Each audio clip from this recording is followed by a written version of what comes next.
Shalom yang onsite maupun yang streaming. Puji Tuhan, terima kasih pemusik, terima kasih pemuji. Haleluya. Apa kabar semuanya? Luar biasa ya, puji Tuhan, kita bersyukur. Kita sudah masuk di minggu yang terakhir dari bulan Februari. Tidak terasa kita akan masuk di bulan yang baru, bulan yang ketiga dari tahun 2026 ini. Sungguh saya merasakan kebaikan Tuhan dan saya juga percaya betul ke depan masih ada banyak hal-hal yang baik yang sudah Tuhan sediakan dalam hidup kita, amin. Jadi semangat untuk masuk di bulan yang baru, semangat untuk kita menerima berkat yang baru daripada Tuhan, amin. Kalau ada yang suka judul, karena ini masih bulan Februari, belum masuk ke bulan Maret, ini masih bulan cinta katanya, kalau bulan Februari seperti itu ya. Saya akan bicara tentang kasih, tapi bukan bicara kasih tentang manusia, tapi bicara tentang kasih tentang Allah kita. Kasih Tuhan yang kekal atas kehidupan pribadi kita. Nah sebelum saya masuk lebih dalam ke hal itu, saya akan ajak kita bersama-sama membaca sebuah tulisan yang dituliskan oleh Rasul Paulus, di mana dia menuliskan ini untuk jemaat di Kolose. Dia mengingatkan kepada jemaat di Kolose supaya jemaat Kolose ini tetap berakar di dalam Tuhan. Bukan seperti itu saja, supaya jemaat Kolose ini tetap teguh dalam keimanan mereka, dalam kasih mereka terhadap Tuhan. Sehingga mereka nggak kehilangan yang namanya kasih mula-mula. Nah ini penting sekali ya, seringkali tanpa kita sadari, kita merasa kita sudah mengasihi Tuhan, kita merasa Tuhan mengasihi kita, tapi kita kehilangan kasih mula-mula dalam kehidupan kekristenan kita, sehingga segala sesuatu yang kita lakukan ini sepertinya autopilot gitu ya, autopilot ya begitu-begitu aja. Ya karena kita harus ibadah ya kita ibadah, kita harus memuji ya kita memuji, tapi nggak ada gerengnya, nggak ada gregetnya ketika kita melakukan semuanya itu, karena itu semuanya autopilot, maka akhirnya tanpa kita sadari sebetulnya kasih kita terhadap Tuhan itu sudah mulai berkurang. Dan akhirnya ketika kita mengalami sesuatu yang suam-suam kuku dalam hidup kita, kita nggak pernah bisa lagi mengalami kasih Tuhan dalam kehidupan kita yang lebih dalam lagi. Kolose pasal yang kedua, mulai ayat yang ke-6 dan 7, inilah nasihat dari Rasul Paulus untuk jemaat Kolose. Dia ingatkan kepada jemaat di Kolose pada waktu itu, firman Tuhan berkata seperti ini. Kolose pasal yang kedua, ayat yang ke-6 dan 7, yang streaming bisa simak baik-baik atau buka Alkitabnya, berkata seperti ini.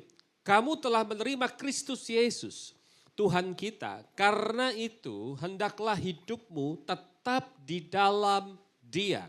Hendaklah kamu berakar di dalam Dia dan dibangun di atas Dia. Hendaklah kamu bertambah teguh dalam iman yang telah diajarkan kepadamu, dan hendaklah hatimu melimpah dengan syukur. Kenapa Paulus menulis seperti ini untuk jemaat di Kolose? Karena pada masa itu ada banyak pengajaran-pengajaran yang akhirnya tanpa mereka sadari sepertinya pengajarannya baik, sepertinya pengajarannya rohani, tapi tanpa mereka sadari apa yang mereka terima dari pengajaran itu membuat mereka jauh daripada kasih Tuhan. Ada pengajaran-pengajaran yang sifatnya menyesatkan, ada pengajaran-pengajaran yang sifatnya tidak pada Christ center, bukan fokusnya kepada Tuhan, kepada Kristus, tapi fokusnya kepada diri kita sendiri. Dan itu ternyata relate dan terjadi juga di akhir zaman ini. Kita tahu ada banyak pengajaran-pengajaran yang fokusnya kepada dalam diri kita sendiri. Ya memang betul dikemas dengan ayat firman Tuhan, memang betul dikemas dengan ayat-ayat yang sepertinya rohani, dan pasti rohani sebetulnya, tapi sepertinya rohani, tapi karena penempatannya kurang tepat, akhirnya tanpa kita sadari, apa yang diajarkan itu membuat kita ini tidak mengalami kasih Tuhan, membuat kita ini jauh daripada kasih Tuhan. Dan ketika kita jauh dari kasih Tuhan, maka kita nggak mungkin akan jadi pelaku kasih Tuhan dalam kehidupan pribadi kita. Padahal sebetulnya tujuan kehidupan kekristenan kita di muka bumi ini harusnya supaya lewat kehidupan pribadi kita, kasih Tuhan harus dirasakan. Amin. Lewat kehidupan pribadi kita, orang di luar sana nggak butuh khotbah, orang di luar sana nggak butuh tentang sharing yang indah-indah, karena khotbah bisa dipelajari, sharing juga bisa dipelajari, tapi orang di luar sana butuh bukti yang nyata, bukti yang konkret dari kehidupan orang percaya, kehidupan anak Tuhan yang benar-benar sudah mengalami kasih Tuhan dan akhirnya mereka jadi pelaku kasih Tuhan. Amin. Dan ini yang akhirnya terjadi di akhir zaman ini. Ada banyak orang tentang belajar tentang kasih tapi nggak jadi pelaku kasih. Kenapa? Karena mereka fokus kasihnya untuk diri sendiri. Ya, sepertinya baik, ya baik, tapi itu bukan yang tepat yang harus kita lakukan. Makanya firman Tuhan berkata begini, Paulus berkata begini, hendaklah kamu berakar di dalam Dia, di dalam Kristus, di dalam apa? Injil yang sesungguhnya. Ini yang harus kita kembalikan lagi esensinya. Pada waktu kita belajar firman Tuhan, pada waktu kita mendengar khotbah, yang harus kita dengar itulah Injil. Amin. Yang harus kita pelajari adalah Injil. Yang harus kita pelajari, renungkan adalah Injil kerajaan surga. Makanya firman Tuhan berkata, hendaklah kamu berakar kuat di dalam Dia, di dalam Kristus atau di dalam Injil. Mungkin kita mulai belajar lebih dalam lagi pada kesempatan sore hari ini. Berakar di dalam Injil, apa yang dimaksudkan? Ya, apa yang dimaksudkan berakar di dalam Injil? Nah, ada dua hal yang diajarkan oleh dunia. Ada dua hal yang diajarkan dalam kehidupan pribadi kita, yang diajarkan oleh dunia dan oleh Injil. Dunia mengajarkan kepada kita, dan ini common, ini hal yang wajar. Kalau kau ingin dikasihi, maka kau harus layak untuk dikasihi. Setuju? Betul kan? Bukankah ini yang diajarkan oleh orang-orang di sekitar kita? Ini yang diajarkan dan sering kita dengar. Kalau kamu pengen dihargai, ya kamu harus membuat dirimu layak untuk dihargai. Akhirnya keberhargaan diri kita diukur dari seberapa layak kita untuk dihargai. Makanya kita sibuk membangun citra diri kita sibuk membangun keberhargaan diri kita berpikir kita harus dimuliakan, kita berpikir kita harus mencapai sesuatu dalam hidup kita harus menghasilkan sesuatu supaya apa? Ketika kita menghasilkan sesuatu dan kita lebih beda dari orang lain, maka kita akan dihargai oleh orang lain. Ini yang dunia ajarkan, nggak salah. Prestasi itu harus, oh iya dong, orang kalau nggak punya prestasi, orang dunia berkata kamu nggak akan dihargain. Betul nggak? Ya kan? Tapi bukan berarti kita anak Tuhan nggak boleh berprestasi. Oh harus, kalau memang kita bisa berprestasi kenapa tidak? Tapi tujuannya bukan itu yang kita kejar. Kita mengejar prestasi, kita membangun prestasi kita bukan untuk kita dihargai. Amin. Amin. Bukan itu tujuannya maksudnya. Ya. Sukses, gak masalah sih. Gak ada yang berkata di dalam firman Tuhan berkata kalau sukses itu berdosa. Enggak ada. Orang sukses itu wajar, itu baik. Ketika dia sudah berusaha, dia sudah berjuang dengan sedemikian rupa dan dia mencapai kesuksesan, dia mengalami peningkatan dalam karirnya, dalam dagangnya, dalam usahanya, wajar. Itu adalah akibat daripada sebuah sebab yang kita lakukan. Sukses kan, orang itu tambah sukses ya. Kenapa? Ya terang aja dia sukses dong, kenapa? Karena dia berjuangnya luar biasa, betul gak? Tapi bukan berarti anak Tuhan gak boleh sukses, boleh sukses. Tapi sekali lagi tangkap pesannya, kita mengejar kesuksesan bukan untuk dihargai. Amin, bukan untuk dihargai. Karena ada urutannya, ini urutannya, berakar di dalam Injil ini seperti ini.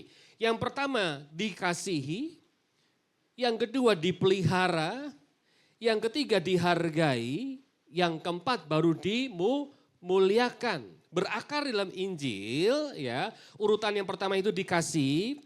Saya mau katakan kepada yang ada di onsite, saya katakan seperti ini. Percayalah bahwa hidupmu dikasih oleh Tuhan, amin. Amin, ketika Tuhan mengasihi hidup kita, maka kita diterima oleh Tuhan apa adanya.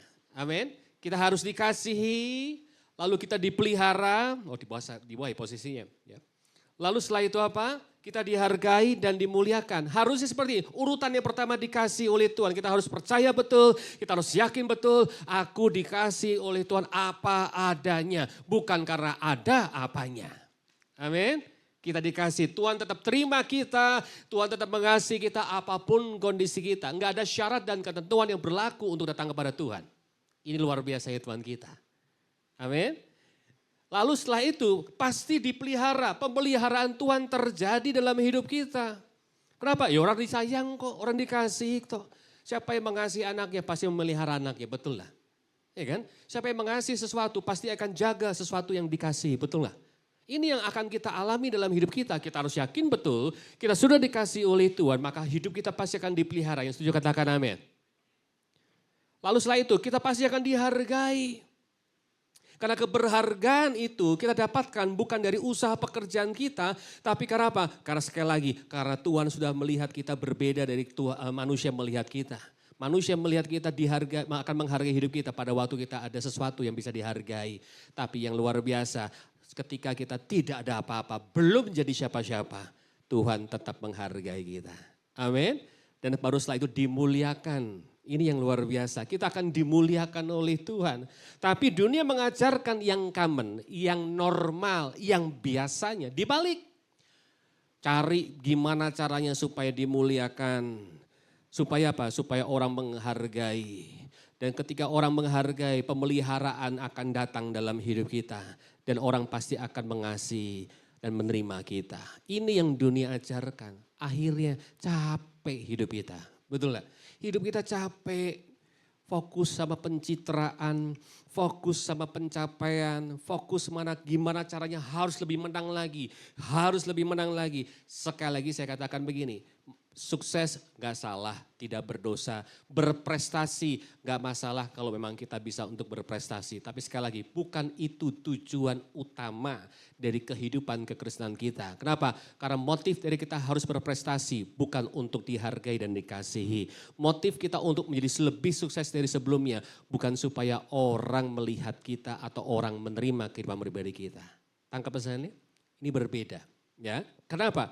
Karena sekali lagi Tuhan sudah mengasihi kita jauh sebelum kita bisa mengasihi Tuhan. Saya tulis seperti ini.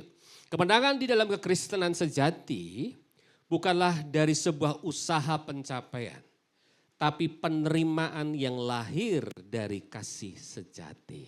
Ini luar biasa, ya. Kemenangan di dalam kekristenan sejati bukanlah dari sebuah usaha pencapaian, tapi penerimaan yang lahir dari kasih sejati. Bisa tolong next itunya? Ya. Kemenangan di dalam kekristenan sejati bukanlah dari sebuah pencapaian. Sementara tadi saya ajarkan, saya ingatkan bahwa kita berusaha harus mencapai yang lebih supaya apa? Kita dianggap menang. Ya, tapi justru dari apa? Dari penerimaan yang lahir dari kasih sejati. Kasihnya Tuhan, ya. Ini yang luar biasa. 1 Yohanes 4 ayat yang 19 berkata kita mengasihi karena Allah lebih dulu mengasihi kita. Ini yang luar biasa, ya kan? Makanya segala sesuatu dalam hidup kita harus lahir bukan dari berusaha memberi yang terbaik dulu, tapi mau menerima yang terbaik daripada Tuhan dulu. Amin. Karena sekali lagi kita nggak akan pernah bisa memberi sesuatu yang pernah kita miliki dalam hidup kita. Hari ini biarlah miliki kasih Tuhan. Yakini betul, percaya betul, aku sangat dikasihi oleh Tuhan. Aku sudah diterima Tuhan apa adanya. Maka hidupmu akan diubahkan cara berpikirnya. Keputusan-keputusan yang kita ambil bukan lahir daripada sebuah usaha pekerjaan kita, tindakan kita. Tapi lahir dari kasih kita yang sudah dipenuhi oleh kasihnya Tuhan lewat kehidupan pribadi kita. Amin. Maria dan Marta kita tahu kisahnya. Marta berpikir dia harus melayani Tuhan, dia harus memberikan yang terbaik. Sekali lagi melayani Tuhan itu gak salah, itu bagus. Ya, memberi yang terbaik itu juga gak salah, itu bagus. Dia berpikir kapan lagi Yesus sang guru yang agung itu datang ke rumahnya. Bukankah ini sebuah kehormatan, betul ya? Sebuah kehormatan. Dia berpikir karena mumpung guru agung itu mau datang ke rumahku, maka aku harus berusaha memberi yang terbaik buat dia. Oh, dia sibuk dengan segala kesibukannya, dia mempersiapkan segala satunya, dia lakukan apa yang bisa dia lakukan, dia masak yang terbaik, dia mempersiapkan minuman yang terbaik. Karena dia berpikir dia harus memberi yang terbaik untuk sang guru. Ada salah paham di sini, ya, ada salah berpikir di tempat ini. Sementara Maria kita tahu Maria hanya duduk diam, dia nggak melakukan apa-apa. Dia hanya cuma duduk diam di dalam hadirat Tuhan. Tapi tangkap pesannya, ternyata di mana Tuhan tidak melakukan apa-apanya Maria, itu adalah pelayanan yang terindah bagi Tuhan. Beda, salah paham di sini. Kenapa? Karena kita harus tangkap pesannya. Yesus sendiri berkata kepada murid-murid, aku datang ke dunia bukan untuk dilayani, tapi untuk melayani. Tangkap pesannya ketika Yesus datang ke dunia bukan untuk dilayani. Harusnya kita ngerti apa yang jadi kerinduan hatinya Tuhan. Kamu gak perlu ngapa-ngapain, kamu gak perlu prepare segala sesuatunya menjadi cantik, menjadi indah. Kamu cukup jadi dirimu apa adanya aja. Itu luar biasa ya kasih Tuhan. Amin. Kita gak perlu berkesan, membuat sebuah kesan sepertinya indah, sepertinya baik. Gak perlu kok, gak perlu. Cukup ketika kita datang sama Tuhan, datang apa adanya aja. Maria datang sama Tuhan, sambut Tuhan dengan apa adanya aja. Dia gak perlu berusaha untuk membuat ini, memberi kesan, membuat citra, gak perlu. Dia datang aja, dia bawa hidupnya, buka hatinya, buka telinganya, duduk diam, siap terima yang terbaik daripada Tuhan. Itu aja, ternyata diamnya Maria adalah pelayanan yang terbaik di hadapan Tuhan. Amin. Ini makanya yang harus kita pelajari baik-baik. Bahwa ternyata ada hal yang luar biasa yang Tuhan ajarkan kepada kita. Bahwa kasih Tuhan itu benar-benar tak bersyarat. Coba kita lihat lebih dalam lagi. Ada sebuah kisah yang menarik sekali. Dalam kehidupan kita terus belajar.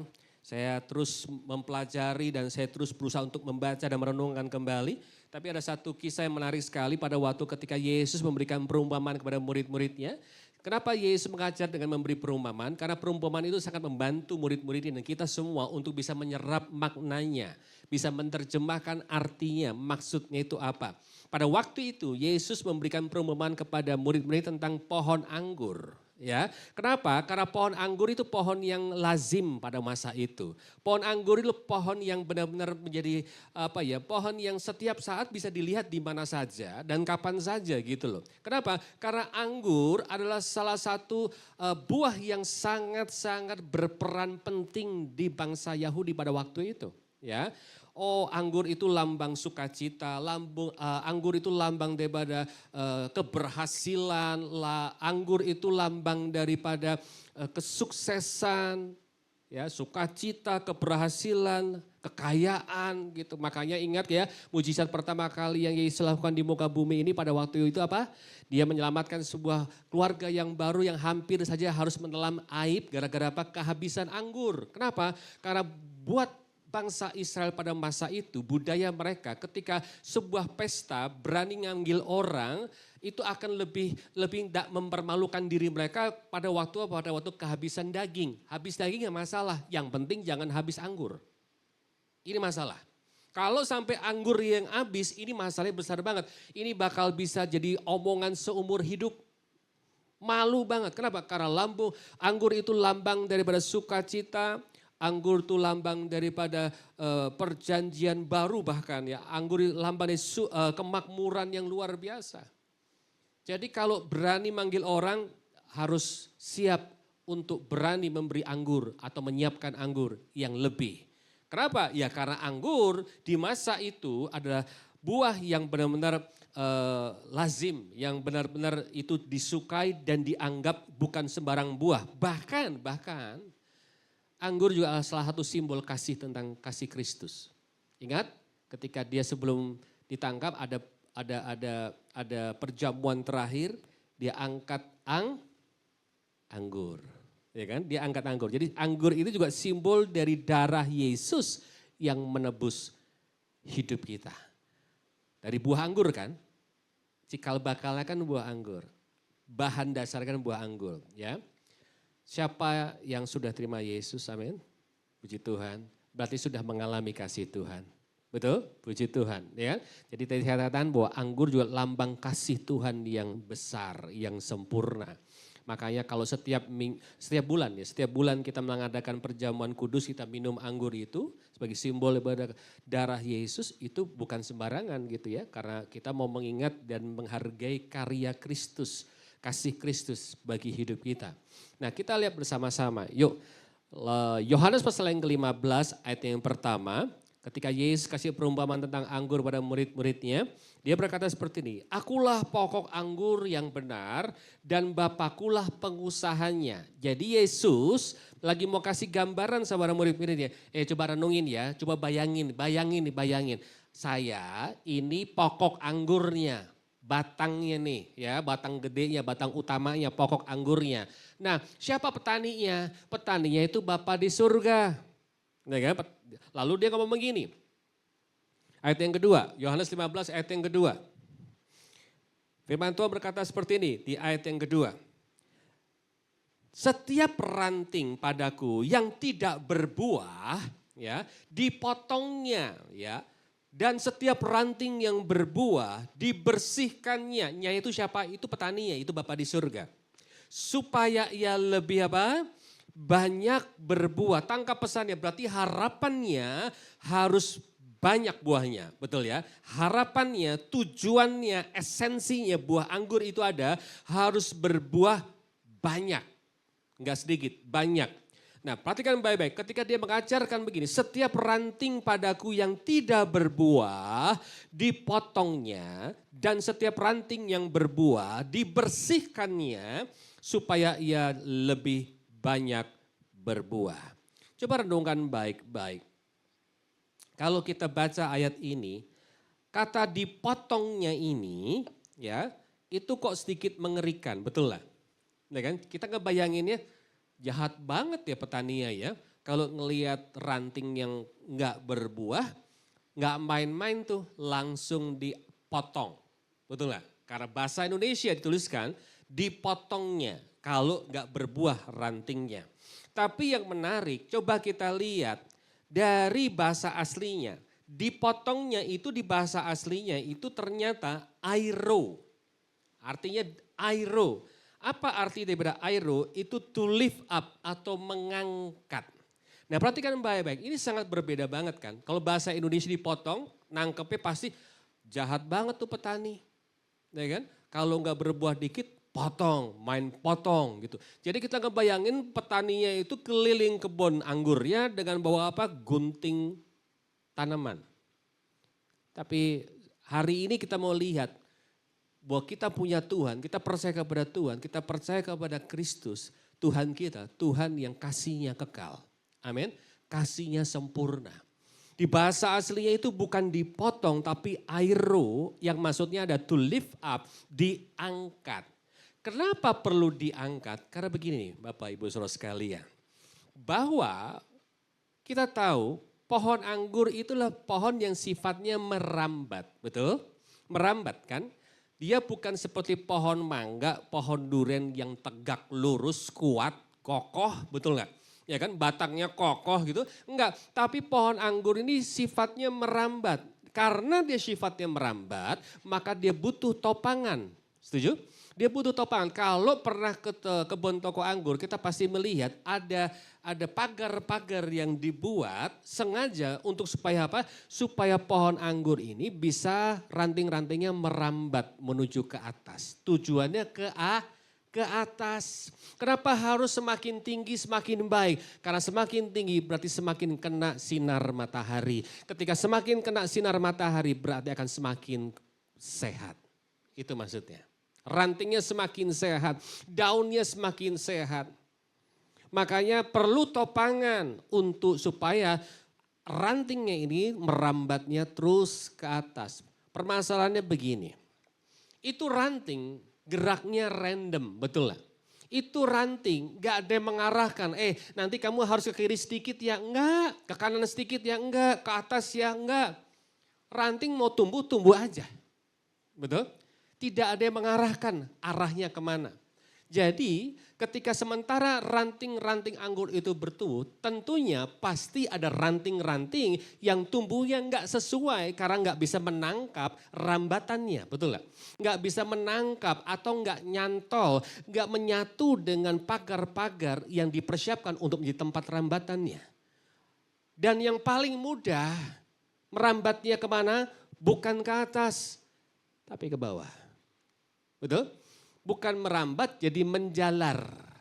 Nah ini masalahnya. Nah ketika ranting itu yang salah tempat, salah posisi, tumbuh sih tumbuh, betul nggak? Tumbuh. Kalau nggak kena pokok kan berarti nggak tumbuh dong. Ini tumbuh. Masalahnya tumbuhnya posisinya salah. Harusnya ke atas tapi dia ke bawah karena dia tidak bisa menjangkau rambatannya. Dia nggak bisa menjangkau pagar yang dipersiapkan untuk menjadi tempat rambatan daripada ranting-ranting yang ada. Nah ketika ranting-ranting itu posisinya ada di bawah, tentunya nggak kena sinar matahari yang pertama, betul? Nggak kena sinar matahari. Lalu yang kedua, di bawah ada yang namanya debu, di bawah ada yang namanya lumpur, di bawah ada yang namanya orang kalau lewat keinjak. Betul? Di bawah ada yang namanya batu juga. Ya kan? Saya pengen nanya, kotor nggak? Kotor, kotor banget, kotor banget. Rantingnya hidup nggak? Hidup, karena apa? Nempel kok sama batangnya. Cuma masalahnya posisinya salah. Makanya nggak bisa menghasilkan buah. Itu maksudnya. Maksudnya airo itu bukan langsung dipotong. Airo itu artinya to lift up. Dia lihat, dia cari satu-satu ranting yang posisinya tidak tepat, yang salah posisi. Dan ketika dia dapati ada posisi yang salah dari ranting-ranting yang di bawah itu. Dan dia mulai angkat pelan-pelan. Dia ambil ranting itu, dia angkat dan dia mulai cari tempat untuk bisa merambat. Dia posisikan di posisi yang tepat. Itu maksudnya airo. Jadi sekali lagi bukan langsung dipotong dihabisi, enggak. Tapi artinya diangkat kembali untuk diberi kesempatan berbuah. Bukankah hidup kita seperti itu? Berapa tahun jadi anak Tuhan? Berapa tahun ke gereja? Hafal ayat firman Tuhan. Tapi hidup kita enggak pernah berbuah. Hidup kita nggak pernah berdampak. Hidup kita hanya mikirin tentang diri sendiri aja. Boro-boro punya rasa empati. Tapi yang luar biasa, Tuhan selalu kasih kesempatan kepada kita untuk kembali ke tempat yang tepat. Amin. Dia nggak langsung potong hidup kita. Dia selalu cari orang-orang yang posisinya kurang tepat. Orang-orang yang posisinya masih ada di bawah. Kotor, penuh dengan lumpur. Tapi karena kasih Tuhan, dia tidak langsung potong. Dia ambil, dia angkat, dia airo. Airo tuh bayanginnya gini nih. Kayak tisu, ya, waktu jatuh, kan gak langsung jatuh kan. Keringan kan. Tapi ketika dia mau jatuh, dari bawah kita tiup. Dia naik lagi, kita tiup lagi. Mau jatuh lagi, ditiup lagi. Ditiup lagi, pokoknya inti jangan sampai kena bawah. Kurang lebih seperti itu. Softly, gently, itu kasih Tuhan. Dia angkat hidup kita. Dia lift up hidup kita. Untuk dikembalikan di posisi yang sebenarnya. Saya berkali-kali ada di posisi yang tidak seharusnya. Kita mungkin juga berkali-kali ada di posisi yang salah. Gara-gara salah ambil keputusan. Gara-gara kita emosi. Gara-gara kita egois. Akhirnya kita harusnya posisinya bukan di situ. Tapi kita ada di posisi itu. Tapi sekali lagi saya mau bilang Bapak Ibu Saudara sekalian. Percayalah Tuhan tetap mengasihimu. Amin. Karena kita punya pokok anggur yang sejati. Yaitu Yesus Kristus. Kesalahan apapun hari ini yang sedang kita alami, kegagalan bahkan dalam hidup kita, percayalah orang dunia boleh berkata engkau gak layak untuk dihargai, dikasihi. Tapi sekali lagi kita dikasih sudah lebih dulu oleh Tuhan, bahkan sebelum kita layak untuk dikasihi. Amin. Ini yang luar biasa Tuhan. Kita gak perlu berupaya sesuatu, memperjuangkan sesuatu untuk kita layak dikasihi. Gak perlu. Tapi percayalah, dia sudah mengasihi kita justru pada waktu kita belum layak untuk dikasihi. Luar biasa Tuhan kita ya. Ini yang enggak kita dapatkan di dunia. Kasih di dunia bersyarat, betul? Kasih di dunia itu bersyarat. Tapi kasih Tuhan itu tidak bersyarat. Ini yang luar biasa. Jadi to lift up, jadi kata aslinya ini sangat-sangat indah sekali. Ayo, tujuan hidup kita cuma satu kok. Bagaimana lewat hidup kita. Kita enggak cuma sekedar iman kita bertumbuh semakin dewasa. Tapi lewat iman kita yang bertumbuh, kita bisa menghasilkan buah yang nyata. Buah yang nyata ini bukan bicara tentang harta, taburan, enggak. Simple kok. Buah yang paling indah, yang paling bisa dinikmati oleh Tuhan dan orang-orang sekitar kita apa? Perubahan hidup. Itu aja. Perubahan hidup kita itu akan jadi buah yang indah yang kita hasilkan. Sehingga orang sekitar kita melihat, luar biasa ya, sejak terima Yesus, sejak melayani di gereja, sejak jadi anak Tuhan, ada hal yang berbeda. Amin. Ada yang membedakan antara hidup kita sebelum dan sesudah kita terima Yesus Kristus. Makanya kita perlu ingat baik-baik. Jangan kasih kesempatan sama iblis untuk terus mengintimidasi hidup kita. Supaya kita enggak bisa menghasilkan buah dan kita berhenti di tengah jalan. Tapi percayalah, Tuhan tetap terus beri kesempatan kepada kita untuk berbuah. Amin.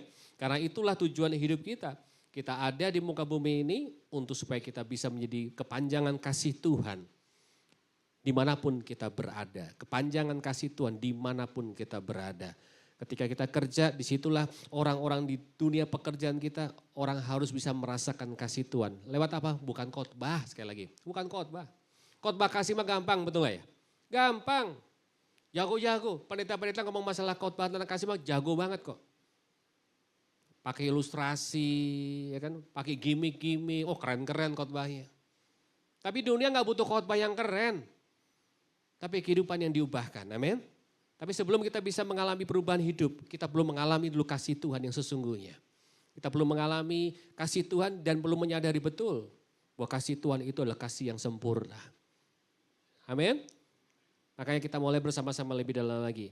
Ada hal-hal yang perlu kita pelajari tentang kasih Tuhan. Yang pertama, Roma pasal yang kelima, ayat yang ke-6 dan 8.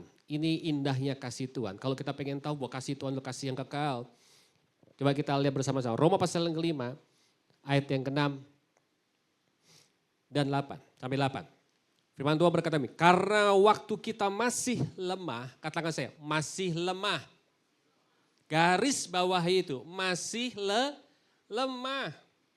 Kristus telah apa? Ini keren banget. Coba renungin, bacanya pelan-pelan. Ya. Tenang aja, Indomonya gak akan hilang kok.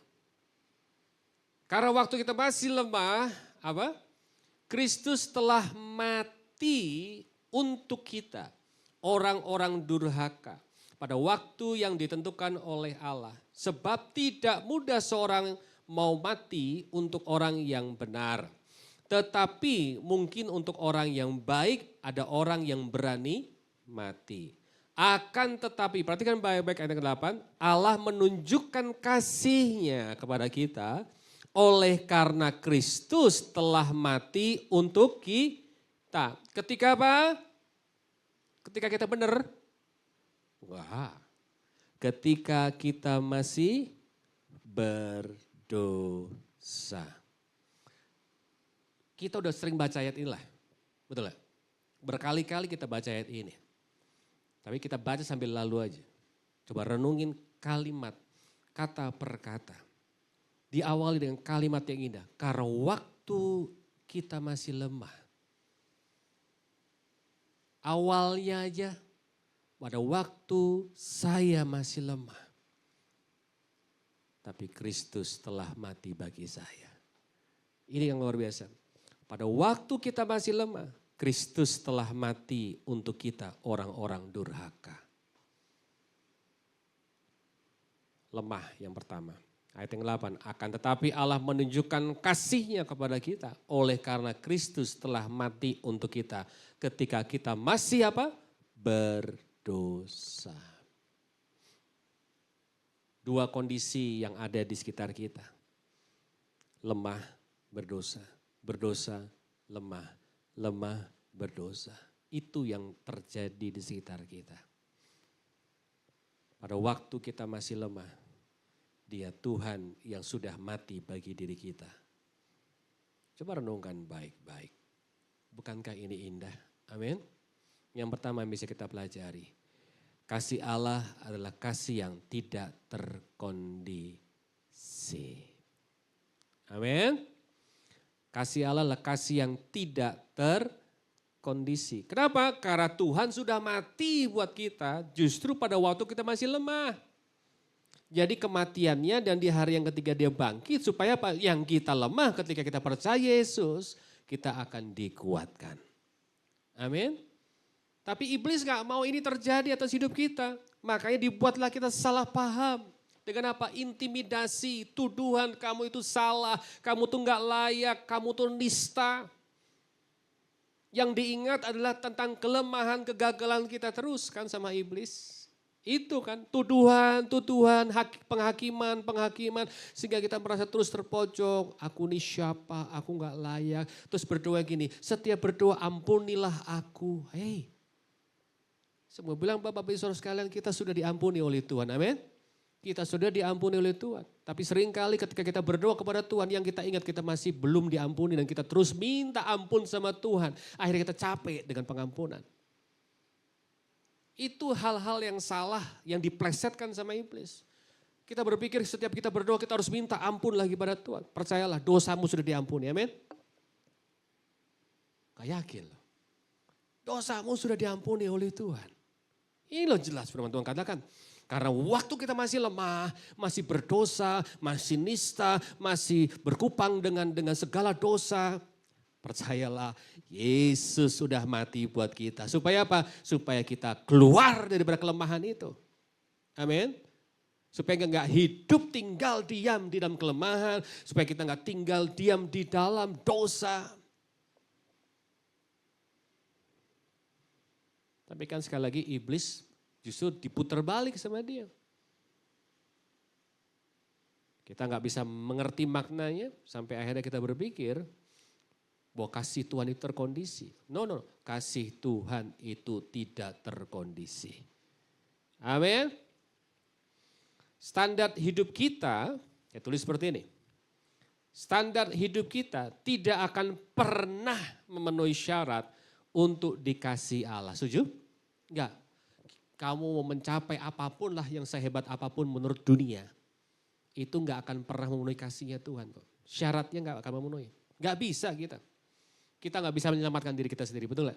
Nggak bisa, kita mau sekaya apapun dan kita mau nabur sebanyak apapun, nggak bisa menyelamatkan diri kita. Nggak bisa. Bayangkan kalau misalnya yang bisa menyelamatkan diri hanya orang yang kaya, kasihan orang yang nggak kaya, betul nggak? Nggak gitu konsepnya. Bukan seperti itu. Ya, standar hidup kita tidak akan pernah memenuhi syarat untuk dikasih Allah. Oleh sebab itu kasih yang diberikan Allah adalah kasih yang tak bersyarat. Haleluya. Semua bilang buat Bapak Ibu Saudara sekalian yang streaming juga. Percayalah kita punya Tuhan bahwa kasih Tuhan kita adalah kasih yang bukan seperti kayak kupon di supermarket. Di mana ketika hadiahnya sepertinya menarik tapi di bawahnya ada kata-kata kecil syarat dan ketentuan berlaku. Nah seperti itu. Nggak seperti itu. Gak ada syarat apapun, apa adanya, apapun kondisimu, apapun keadaanmu, datang kepada dia dan terima kasihnya. Amin. Karena justru jauh pada waktu kita masih belum layak, dia sudah mati bagi kita. Ini luar biasa ya Tuhan. Jadi kasih Allah adalah kasih yang tidak terkondisi. Gak perlu syarat dan ketentuan yang berlaku. Makanya aplikasinya apa dalam hidup kita yang sudah menerima kasih Allah dan mengalami kasih Allah yang tidak terkondisi itu. Simple kok. Makanya sebagai pemimpin-pemimpin di dunia. Siapa pemimpin di dunia? Para laki-laki. Yang laki-laki coba tolong angkat tangannya laki-laki. Nah kan. Jadi suami kan. Jadi suami kan. Yosafat jadi suami dari Ula. Ayat yang paling indah, paling sederhana, paling sering didengar untuk calon suami. Waktu kalau saya kasih premarital tuh kan, ayatnya sederhana. Hai suami-suami, kasihlah istrimu, betul? Ada kan ayat seperti itu? Tapi nggak titik masalahnya. Ada komanya tuh. Seperti Kristus mengasihi jemaat. Sekali lagi mana suami-suami ya, yang di streaming, yang berlaku sebagai suami, pegang dadanya, katakan seperti ini. Aku akan mengasihi istriku seperti Kristus mengasihi jemaat. Haleluya. Amin. Artinya apa? Tidak bersyarat, tidak terkondisi. Permasalahannya ketika kita harus mengasihi istri kita, ketika istri kita bisa melayani kita dengan baik, itu wajar, itu biasa, itu normal. Gak perlu jadi orang Kristen, semua orang bisa begitu, betul gak? Kalau istri kita lagi nyenangin hati kita, lagi memanjakan kita, dan kita mengasihi dia sesuai dengan ekspektasi kita bisa mengasihi dia, itu wajar sekali. Tapi permasalahannya begini, bapak-bapak, bos istri kita nggak selalu bisa memenuhi ekspektasi kita. Istri-istri kita tidak ada yang sesuai dengan standarnya kita. Ada yang bisa mengecewakan dan pasti mengecewakan. Betul nggak? Permasalahannya. Firman yang diberikan buat kita para laki-laki sebagai pemimpin. Pemimpin itu pengertiannya bukan sekedar pada waktu kita memimpin di sebuah perusahaan, enggak. Di kehidupan pribadi kita juga berlaku sebagai pemimpin. Di keluarga kita berlaku sebagai pemimpin. Kasihlah istrimu. Standarnya apa? Seperti Kristus mengasihi jemaatnya. Artinya tidak terkondisi. Tidak ada syarat dan ketentuan yang berlaku. Itu harus muncul dari mana? Keluarga. Itu harus terjadi pertama kali dari siapa? Laki-laki. Kenapa laki-laki? Karena laki-laki adalah sumber. Ya berdoa sungguh-sungguh dari tempat ini muncul keluarga-keluarga yang sumbernya sehat. Karena laki-lakinya sudah menerima kasih Kristus dan mengalami kasih Kristus yang sempurna. Dan mau berjalan menjalani kehidupan kekristenan dengan pengertian yang tepat dan mau berakar di dalam Injil. Amin. Sehingga akhirnya kita bisa berfungsi sesuai dengan apa yang diharapkan oleh Tuhan. Strategi iblis bagaimana caranya dia gencar sekali membuat keluarga-keluarga anak Tuhan itu enggak berfungsi pada waktu apa? Pada waktu suami, pemimpin itu juga enggak berfungsi. Pada suami, pemimpin enggak mengalami kasih Kristus lebih dulu dalam keluarganya. Enggak penuh dalam kasih Kristus lebih dulu dalam keluarganya. Mungkin dia tahu tentang kasih Kristus tapi dia tidak menjalani sesuai dengan apa yang dia ketahui. Orang belajar firman Tuhan kan banyak kan, gak masalah. Iblis gak takut sama orang belajar firman Tuhan. Bahkan iblis gak gentar sama orang yang hafal firman Tuhan. Tapi ini yang disegani oleh iblis pada waktu kita belajar firman Tuhan. Kita merenungkan firman Tuhan tapi kita lakukan apa yang kita lakukan. Pelajari, amin. Kita lakukan gitu loh. Kenapa pada waktu kita lakukan terjadi perubahan, haleluya, amin. Saya ulang-ulang kali berkata dimanapun saya melayani Tuhan. Perubahan hidup kita bukan terjadi pada waktu kita tahu banyak firman Tuhan. Tapi perubahan itu akan terjadi dengan sendirinya pada waktu apa? Kita melakukan apa yang sudah kita ketahui. Amin.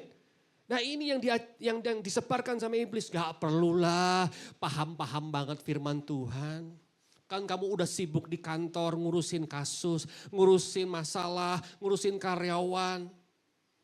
Ngapain juga harus pakai ngerenung-renungin banget. Makanya jujur ya kalau saya pelayanan gereja di mana-mana. Kalau ada ibadah kaum pria cuman bisa dihitung pakai jari. Betul ya? Tapi kalau kaum wanita, penuh.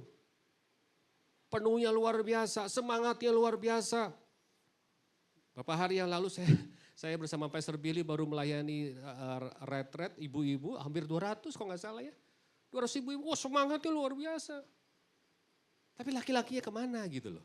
Ini yang diserang sama iblis, ini yang menjadi tujuan daripada iblis. Dibuatlah laki-laki, pemimpin gak bisa berfungsi, gak bisa ngalami kasih Tuhan. Sampai akhirnya gak bisa menjadi pelaku kasih. Gak bisa menjadi saluran kasih. Wah padahal coba kalau tangkap pesannya. Kasih Tuhan itu diberikan kepada kita gak ada syaratnya loh. Gak ada syaratnya. Gak perlu kamu harus begini dulu, harus begitu dulu baru kita bisa layak untuk dikasih oleh Tuhan.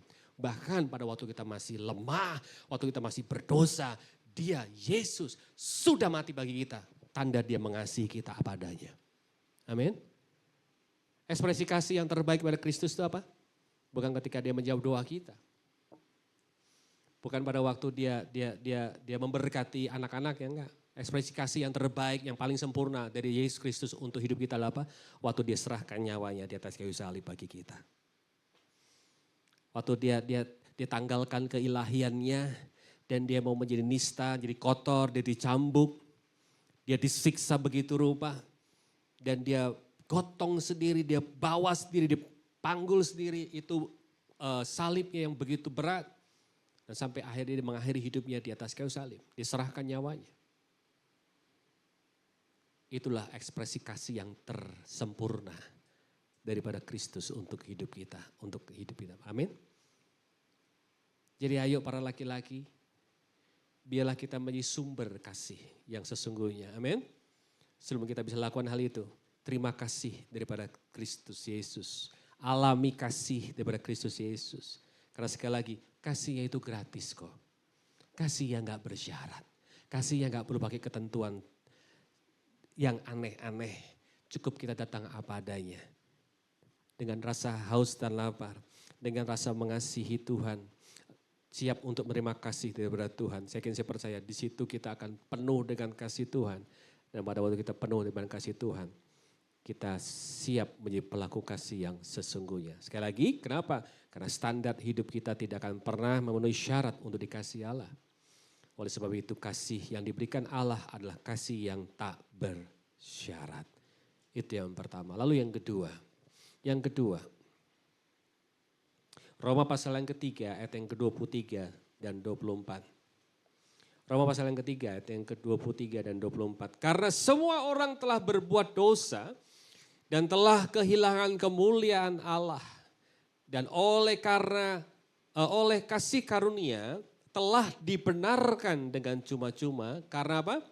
Penebusan dalam Kristus Yesus. Perhatikan baik-baik. Karena semua orang telah berbuat dosa dan telah kehilangan kemuliaan Allah. Dan oleh kasih karunia telah dibenarkan dengan cuma-cuma karena penebusan dalam Kristus Yesus. Yang kedua, kasih Allah adalah kasih yang membenarkan hidup kita.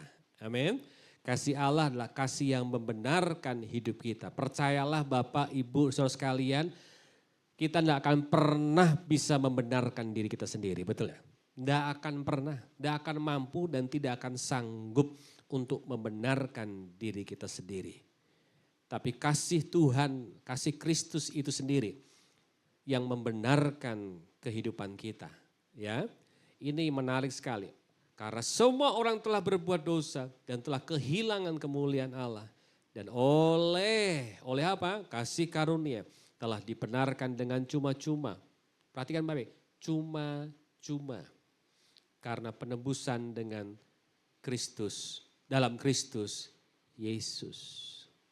Saya tidak tahu bagaimana situasi pada waktu ada sidang, tapi mungkin Pastor Josh akan lebih memahami situasinya seperti apa gitu kan ya, karena dia pengacara gitu. Pengacara tugasnya apa? Membela, ya kan? Ada satu lagi, jaksa penuntut, betul nggak? Ketika kita melakukan sebuah kesalahan, maka kita akan disidang, kita akan dituntut dari sebuah kesalahan kita. Konsekuensi dari sebuah kesalahan itu kan pasti ada, hukuman itu pasti ada.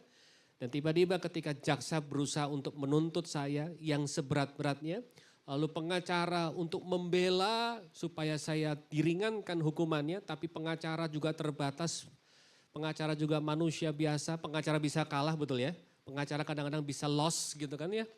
Ketika mereka berlomba-lomba untuk yang satu pengen jeblosin supaya hukumnya paling berat, yang satunya berusaha membela supaya hukumannya jangan terlalu berat gitu kan. Bahkan kalau bisa not guilty. Itu kan tugasnya pengacara. Hakimnya cuma tinggal ngeliat aja dong. Ya kan? Dia ngamatin aja. Gak tahu kalau di Indonesia ada juri gak? Gak ada ya, kalau di luar negeri ada juri. Ngamatin aja mereka tektokan gitu kan ya. Ini kan kitanya yang bersalah ini merasa semakin bersalah gitu kan ya. Makan terpojok gitu, habislah posisi kita udah habis-habis. Kita gak tahu gimana hasilnya, kita gak bisa prediksi hasil seperti apa. Tiba-tiba hakimnya ngomong ini, dok. Walaupun ini gak pernah terjadi sih. Tiba-tiba dipukul palunya, dia berkata, udah kalian gak usah sibuk. Saya yang mutusin hari ini. Orang itu bebas dari semuanya. Itu heboh betul lah. Itu pasti heboh. Itu trending topik. Itu FYP di TikTok itu pasti. Itu keren banget tuh berita. Wih tiba-tiba hakimnya lagi mabok nih. Hakimnya kenapa nih? Hakimnya aneh. Hakimnya tiba-tiba ambil keputusan. Padahal itu pengacaranya begitu gencar sekali. Begitu berusaha untuk caranya supaya hukumannya ringan. Dan yang jaksa juga begitu gencar banget supaya hukumannya semakin berat. Gitu kan, tambah berat. Enggak. Tiba-tiba mereka diputuskan dengan satu pukulan daripada hakim yang berkata, udah diam semuanya. Kali ini bukan kalian yang memutuskan. Tapi aku yang memutuskan. Orang ini enggak bersalah. Pasti kan banyak ini ya. Tapi kan dia udah jelas-jelas bikin kesalahan. Buktinya ada begini-begini. Diam. Saya mengambil keputusan. Tidak bersalah. Keren banget itu ya. Itu orang yang terhukum itu pasti sama si hakimnya. Dia akan cium-cium kakinya, betul lah. Dia akan berterima kasih, dia akan cium-cium kakinya, dia akan cium tangannya. Luar biasa, dia peluk erat banget. Kenapa? Karena hakim ini sudah menyelamatkan nyawanya. Kita seperti itu loh. Yesus sudah menyelamatkan kita, amin. Dari kesalahan, dari dosa yang harusnya kita tanggung. Tapi diambil keputusan. Aku gak izinkan dunia, aku gak izinkan orang-orang sekitarnya, aku gak izinkan iblis untuk mendakwa hidupmu. Tapi aku ambil semua dakwaan itu menjadi bagian hidupku, menjadi bagianku. Supaya engkau yang harusnya didakwa, menjadi tidak terdakwa. Tapi aku yang menanggung dakwaan itu. Wow. Keren ya Tuhan kita ya. Dahsyat ya. Wah luar biasa. Dia yang ngambil semua dakwaannya.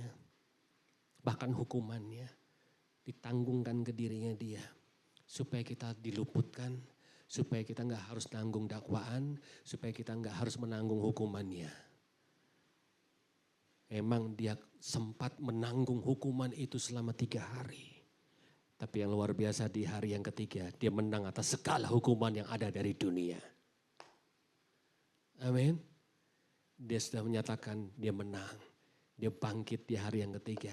Dia membuktikan semuanya dia pertanggungjawabkan dengan sempurna. Dia selesaikan di atas kayu salib dan dia sempurnakan di hari yang ketiga dengan kebangkitannya. Kenapa? Karena dia mengasihi saudara. Amin. Amin. Kenapa? Karena dia sangat mengasihi saudara. Kembali ke cerita tadi, hakim tiba-tiba ketuk Paulus berkata, kamu bebas, aku yang menanggung kebebasanmu. Kenapa seperti itu? Karena ternyata terdakwanya adalah anaknya sendiri. Enggak ini cerita. Enggak gitu maksudnya. Coba bayangkan. Yesus yang menanggung dakwaan. Yesus yang menerima semua dakwaan yang harusnya kita terima. Kenapa? Karena dia mau membenarkan hidup kita. Kasih Kristus, kasih Tuhan adalah kasih yang membenarkan hidup kita. Amin. So hari ini ya, masalahnya begini. Kita banyak ketemu orang yang merasa paling benar. Nah, repot kan? Ya, merasa paling benar. Padahal kenapa Yesus membenarkan hidup kita? Supaya kita bisa hidup di dalam kebenaran. Kita melakukan firman Tuhan bukan karena kita harus melakukan firman Tuhan, enggak. Karena kita yang harusnya enggak benar dibenarkan dan sudah menerima kasih Tuhan yang begitu luar biasa itu, maka melakukan kebenaran itu menjadi sebuah ucapan syukur kita sebagai ekspresi kita mengasihi Tuhan, sudah menerima kasih Tuhan yang besar.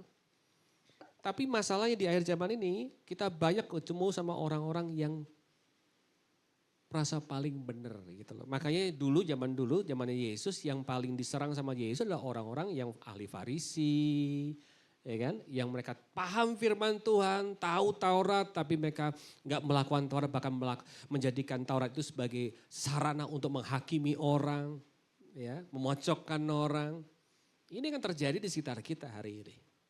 Iblis itu ketika membuat kita berusaha jatuh dalam dosa dengan segala tindakan-tindakan yang mungkin berdosa, gagal, gak masalah, kata iblis, gak masalah, tapi saya akan bikin kamu supaya merasa paling benar dari semua orang. Oh ini masalah, ini masalah. Sombong. Orang kalau merasa paling benar dari semua orang kan repot ya. Orang kalau udah paling merasa benar itu sulit dinasehati, betul lah ya. Sulit nasehatin. Orang kalau udah sulit nasehatin gak akan pernah berubah dalam hidupnya. Dan ini masalah. Dan ini banyak kita jumpai di sekitar kita. Makanya ketika kita merasa lebih benar dari orang lain, maka kita sedang menjauh dari kebenaran. Padahal seharusnya kita harus semakin mendekat dalam kebenaran, bahkan kebenaran itu harusnya ada dalam bagian hidup kita. Kenapa? Karena kita menjadi pelaku firman Tuhan. Firman Tuhan adalah kebenaran itu sendiri maksudnya. Ya kan? Yang terpenting bukan seberapa besar kita tahu tentang kebenaran, tapi seberapa kita mau menjadi pelaku kebenaran dalam hidup kita. Saya tulis terakhir seperti ini, pembenaran dari Allah adalah modal awal kita bisa menjadi pelaku kebenaran dengan sukacita. Melakukan firman Tuhan harusnya dengan sukacita. Amin. Kenapa? Karena kita sadar saya sudah dibenarkan oleh Tuhan lewat kasih Tuhan yang luar biasa. Bahkan sejak saya masih berdosa, saya masih lemah, Tuhan sudah terima saya, sudah mati bagi saya. Makanya pada waktu kita melakukan kebenaran bukan karena sebuah tuntutan, tapi karena sebuah penerimaan yang luar biasa dari Tuhan atas hidup kita. Amin. Itulah kasih Tuhan yang kekal, yang dunia gak pernah bisa berikan dalam hidup kita. Dunia cuma bisa beri hal-hal yang menarik sesaat di depannya saja. Tapi tetap akhirnya, ujung-ujungnya ada syaratnya juga. Tapi percayalah, kasih Tuhan tidak bersyarat, kasih Tuhanlah yang akan membenarkan hidup kita. Dan yang luar biasa, lewat kasih Tuhan yang sudah kita terima itu, Dia melayakkan kita untuk menjadi ahli waris kerajaan surga. Amin. Itu yang dunia tidak pernah bisa berikan dalam hidup kita. Bukankah kasih Allah itu kekal? Amin. Kasih Allah gak terkondisi, kasih Allah itu tidak lihat musimnya, tapi apapun musim yang sedang kita hadapi, bahkan apapun yang sedang kita lakukan hari ini, kegagalan kita sekalipun tetap Tuhan mengasihi hidup kita. Mau setia atau tidak setia kita hari ini, tetap dia menjadi pribadi yang setia kepada kita, karena dia gak pernah bisa sangkali firman-Nya yang sudah diberikan bagi hidup kita. Bayangkan dan renungkan betapa kasih Tuhan luar biasa. Amin. Senggol kanan kiri ya katakan. Kasih Tuhan begitu luar biasa. Haleluya. Terima kasih Tuhan yang mau berhenti berbicara. Tapi yang percaya bahwa kasih Tuhan yang luar biasa itu gak pernah berhenti. Berlaku dan terjadi atas kehidupan kami sebagai anak-anak-Mu Tuhan. Seberapa sering kami gagal dengan kehidupan kami, sesering itu pula Tuhan, tangan Tuhan terbuka untuk kami, menerima kami apa adanya dan tetap mengasihi kami apa adanya Tuhan. Terima kasih buat kasih-Mu yang kekal, terima kasih buat kasih yang begitu sempurna dalam kehidupan kami. Kau sudah lebih dulu mengasihi kami pada waktu kami belum bisa mengasihi Engkau Tuhan, dan itu hal yang luar biasa. Jadikan setiap kami pribadi-pribadi yang benar-benar bisa jadi pelaku kasih yang sesungguhnya Tuhan, karena kami penuh dengan kasih Tuhan. Dan biarlah kami tidak salah paham dengan kasih Tuhan, kami tidak salah paham dengan kehidupan kekristenan kami. Tapi kami mau berakar terus dalam Injil, kami berakar terus dalam kasih karunia. Kami mau berakar terus dalam Kristus itu sendiri. Sehingga hidup kami gak berfokus hanya kepada kepentingan pribadi kami, tapi hidup kami berfokus pada buah-buah yang harus kami hasilkan, yang akan kami hasilkan lewat kehidupan kami. Kami menghasilkan buah bukan karena kami dikejar untuk menargetkan menghasilkan buah, tapi kami menghasilkan buah karena kami terus tertanam kami terus ada di posisi yang tepat, posisi yang di atas, yang kena sinar matahari, bukan yang di bawah. Karena kami percaya kasih-Mu begitu luar biasa. Kalau toh kami gagal, Engkau akan aero hidup kami, Engkau akan lift up hidup kami, Engkau akan terus angkat. Bahkan tidak diangkat saja, tapi Engkau, firman-Mu berkata, Engkau juga membersihkan kehidupan kami. Terima kasih Tuhan, ucap syukur sehingga kami boleh berada di tempat yang tepat, yang seharusnya. Dan akhirnya lewat ranting-ranting hidup kami ada perubahan, ada buah-buah yang kami hasilkan dan Tuhan semakin dipermuliakan. Dalam nama Yesus ucap syukur, haleluya, amin.